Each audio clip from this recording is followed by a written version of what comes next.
हम बचपन से हर गली, हर सड़क, हर चौराहे, हर गांव या हर शहर में ये सूचना पट्टी देखते और पढ़ते आए हैं। हमने ये भी देखा है कि एक सड़क बनने के बाद संबंधित विभाग को याद आता है कि यहां तो ऑप्टिकल फाइबर लगाना बाकी था, या कुछ दिनों बाद गैस पाइपलाइन बिछाने के लिए फिर से खुदाई शुरू हो जाती है। कहीं सड़क और रेल तो पहुंच जाती है, लेकिन इन दोनों को जोड़ने के लिए आवश्यक लास्ट माइल कनेक्टिविटी नहीं पहुंच पाती। इन सभी के पीछे सबसे बड़ा कारण है कि अलग अलग विभाग अलग अलग काम करते रहते हैं,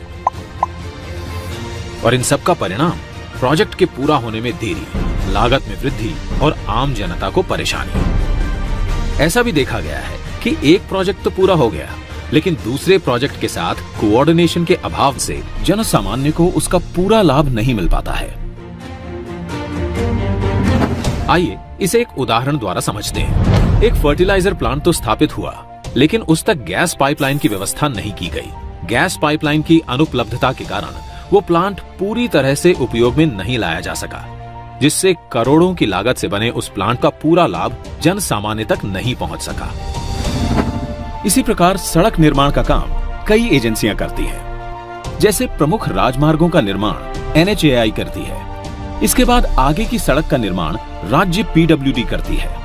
दूर दराज के गांवों की सड़कें प्रधानमंत्री ग्राम सड़क योजना के अंतर्गत बनती हैं, और सीमावर्ती क्षेत्रों में सड़कें बॉर्डर रोड ऑर्गेनाइजेशन BRO बनाती है। किसी भी एक विभाग के मध्य कोऑर्डिनेशन के अभाव से लोगों तक सड़कों का पूरा लाभ नहीं पहुंच पाता। सरकार ने देखा कि इंटर डिपार्टमेंटल कोऑर्डिनेशन के अभाव से प्रोजेक्ट कंप्लीशन में बहुत विलंब होता आया है।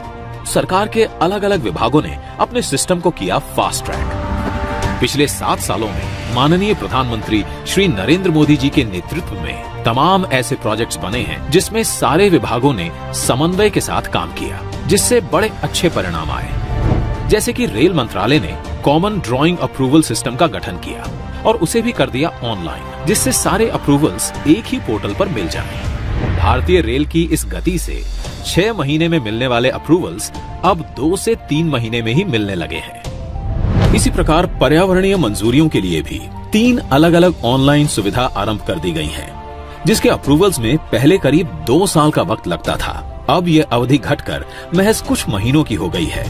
रोड परिवहन ने नए नेशनल हाईवे और एक्सप्रेसवे के राइट ऑफ वे के एक्विजिशन के साथ यूटिलिटी कॉरिडोर का एक्विजिशन करना शुरू कर दिया है, जिससे सड़क के साथ साथ optic fibre cable, telephone, power cables को भी साथ में बिछाया जा सके, और उसके लिए अलग से राइट ऑफ वे एक्विजिशन करने की जरूरत ना पड़े।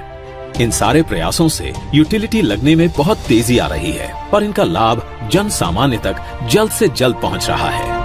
इसी प्रकार दूर संचार विभाग ने राज्य सरकारों की मदद से राइट ऑफ वे के एक्विजिशन की प्रक्रिया को सरल बनाया है, जिससे टेलीफोन और OFC केबल डालने की प्रक्रिया तेज हो चुकी है, और अब टेलीफोन और इंटरनेट कनेक्टिविटी गांव-गांव तक पहुंचाई जा रही है।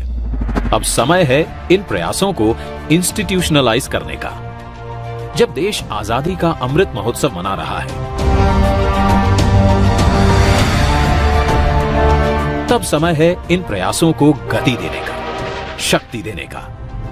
इस बार लाल किले से प्रधानमंत्री जी ने कहा, भारत को आधुनिक इंफ्रास्ट्रक्चर के साथ ही इंफ्रास्ट्रक्चर निर्माण में होलिस्टिक अप्रोच, इंटीग्रेटेड अप्रोच अपनाने की बहुत जरूरत है। आने वाले कुछ ही समय में प्रधानमंत्री गति शक्ति का नेशनल मास्टर प्लान करोड़ों देशवासियों को सपना करने वाली एक बहुत बड़ी योजना लेकर के हम आपके सामने आने वाले हैं। लाखों नौजवानों के लिए रोजगार के नए अवसर लेकर के आने वाली है। विकास में गति की नई इंटीग्रेटेड और होलिस्टिक अप्रोच की शक्ति, यानी कि प्रधानमंत्री गति शक्ति, national master plan for multi modal connectivity.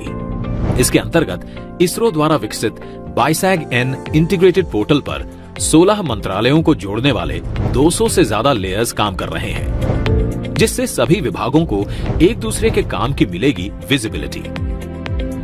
PM गति शक्ति योजना द्वारा रेल, रोड, पोर्ट और सिविल एविएशन सभी आ जाएंगे एक बड़े अम्ब्रेला प्लान के तहत। अब पोर्टल के माध्यम से किसी भी विकास एवं निर्माण कार्य में सभी स्टेक होल्डर्स के बीच समन्वय होगा, जिसके तहत एक ऐसी व्यवस्था बनाई गई है कि सभी ग्रुप में एक साथ बैठकर बेहतर प्लानिंग कर सकेंगे। इससे लैंड एक्विजिशन के साथ साथ काम भी एक साथ होगा, तो परियोजनाओं की लागत में भी कमी आएगी। केंद्र सरकार से लेकर राज्य सरकार के विभागों तक, लोकल अर्बन बॉडी से लेकर निजी कंपनियों तक, सभी में होगा ऐसा तालमेल जो आज तक कभी नहीं देखा गया। नेशनल मास्टर प्लान से न केवल विभाग बल्कि उनकी योजनाएं भी एक छत के नीचे आएंगी, जिससे उनके अमल की गति बढ़ेगी। इसके कार्य करने की प्रक्रिया को एक उदाहरण द्वारा समझते हैं। अब जब किसी भी बंदरगाह की योजना बनती है तो वो आने वाले अगले 40 से 50 वर्षों को ध्यान में रखकर बनाई जाती है। तो इतनी विशाल स्तर की परियोजना अब सिर्फ शिपिंग मंत्रालय तक ही सीमित नहीं होगी, बल्कि सड़क और रेल नेटवर्क को भी उचित क्षमता के अनुरूप बनाया जाएगा। नेशनल मास्टर प्लान से ये भी पता लगाया जा सकता है कि कहां पर सड़क बनी है और कहां पर नई सड़क के निर्माण की आवश्यकता है। नेशनल मास्टर प्लान में हर मंत्रालय का डेटा निरंतर अपडेट होता रहेगा। यही नहीं, नेशनल मास्टर प्लान द्वारा किसी भी सामान को गंतव्य स्थान तक पहुंचाने के लिए सही मार्ग और किराए का चयन किया जा सकता है। एम्प्टी फ्लो डायरेक्शंस में ग्राहकों द्वारा माल ढुलाई में विशेष छूट ली जा सकेगी। मास्टर प्लान से संसाधनों का सर्वोत्तम उपयोग होगा। तभी तो पश्चिम भारत के प्लांट से आई खाद उत्तरी क्षेत्रों के खेतों को लहलहाएगी और किसानों में खुशहाली लाएगी। साथ ही नेशनल मास्टर प्लान निवेशकों को बताएगा कि जहां पर वे अपना निवेश करने वाले हैं वहां सड़क और रेल की उपलब्धता कैसी है, इंडस्ट्रियल एरियाज और आसपास का एनवायरनमेंट कैसा है। इससे बिजनेस और रोजगार के अवसर बढ़ेंगे। अब देश में गति की परिभाषा केवल यातायात ही नहीं, यहाँ शामिल है गति निर्णय की, गति सरकारी कार्यों की। इस प्लान को गति मिलते ही भारत में ऐसा इंफ्रास्ट्रक्चर आकार लेगा जिससे रेल से रोड पूरक हो, रोड से सी पोर्ट पूरक हो, सी पोर्ट से पोर्ट पूरक हो, ताकि रोड, रेल, बिजली, optic fibre cable, gas pipeline जैसी सुविधाओं से देश का कोई कोना वंचित ना रहे। तभी तो प्रगति में आएगी तेज गति। इंटीग्रेटेड मोबिलिटी द्वारा लोकल उत्पादों की बड़े बाजारों तक पहुंच बनेगी आसान। हमारे उद्योग भी होंगे कंपटीशन के लिए बेहतर तैयार और निर्यात होगा सुगम और देश की अर्थव्यवस्था के चक्के तेजी से घूमेंगे। वर्क इन प्रोग्रेस बनेगा वर्क इन पेस। प्रधानमंत्री गति शक्ति, national master plan for multi modal connectivity.